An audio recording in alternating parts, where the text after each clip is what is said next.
Find the equation of the tangent plane to the hyperboloid of two sheets given by the equation x squared over 8 plus y squared over 32 minus z squared over 8 equals -1 at the point 2, 4, -4. So hyperboloid of two sheets. We have some hyperbola looking thing over here and some other hyperbola looking thing over here, making the two sheets. And we have a point allegedly on the hyperboloid. Let's double check that it does satisfy the equation. If x is 2, then we'll have 4 over 8, which is a half, and y is 4, so we'll have plus 16 over 32, which is another half, so that's 1, minus z is -4, so 16 over 8, which is 2. 1 minus 2 is -1. So this point is indeed on the hyperboloid. Now, to find the equation of the tangent plane, it's a plane through this point, so we need a normal vector, and we'll dot it with the vector x minus 2, y minus 4, z minus -4, or z plus 4, equals 0. Because this is perpendicular to a vector in the plane. It's the normal vector. Now, the theory says that the normal vector can be obtained from a gradient involving this expression. So we take this equation, and this is we could think of this as being g of x, y, z is equal to -1. So this hyperboloid of two sheets is a level surface for the function g of x, y, z. These are all the points where the height of g of x, y, z is -1. So it's level surface. It's like the elevation of the function g of x, y, z. It's 1 unit below sea level. So we have a level surface. And then what we know is that the gradient of g is perpendicular to the level surface. So the gradient of g is going to be perpendicular to the hyperboloid of two sheets, and that means that it will be our normal vector. When I say the gradient of g, it will be the gradient of g at the point 2, 4, -4.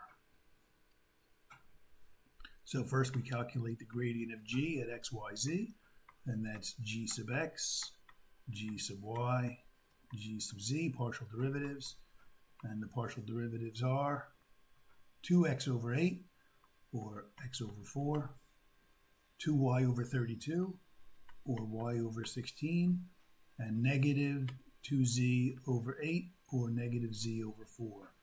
So this is our gradient, and if we plug in the point, the gradient of g at the point, 2, 4, -4. So here I was just being, I was condensing the notation a little bit. The gradient always has some input.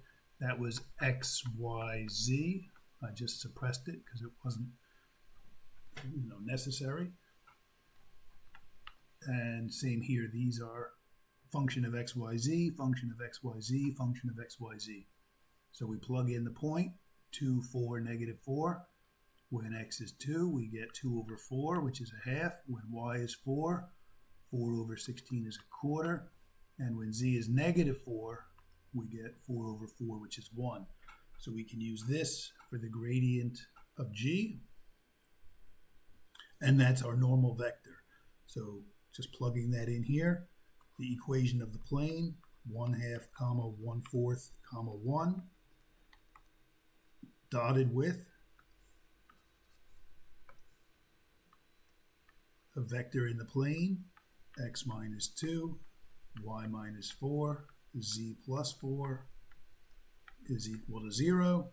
And so we get 1/2 times x minus 2 plus 1/4 times y minus 4 plus z plus 4 is equal to 0. And we can distribute. Let's multiply both sides by 4 to get rid of fractions. If we multiply by 4, then this will become a 2, and we'll distribute 2x minus 4, multiply by 4, and this will just disappear, and we'll get plus y minus 4, and multiply by 4, and distribute, and we'll get 4z plus 16 equals 0. So we have 2x plus y plus 4z equals, if I move all the numbers to the other side, negative 4 minus 4 is negative 8, plus 16 is 8, and move that to the other side, so that equals negative 8. So 2x plus y plus 4z equals negative 8 is the equation of our tangent plane. We have to think of the surface as being a level surface for a function of 3 variables. And then once we've done that, we can use the fact that the gradient vector is always perpendicular to the level surface. And that's exactly what we're looking for, a normal vector to the plane. So that normal vector is perpendicular to the level surface. So the normal vector is the gradient of this function of x, y, and z.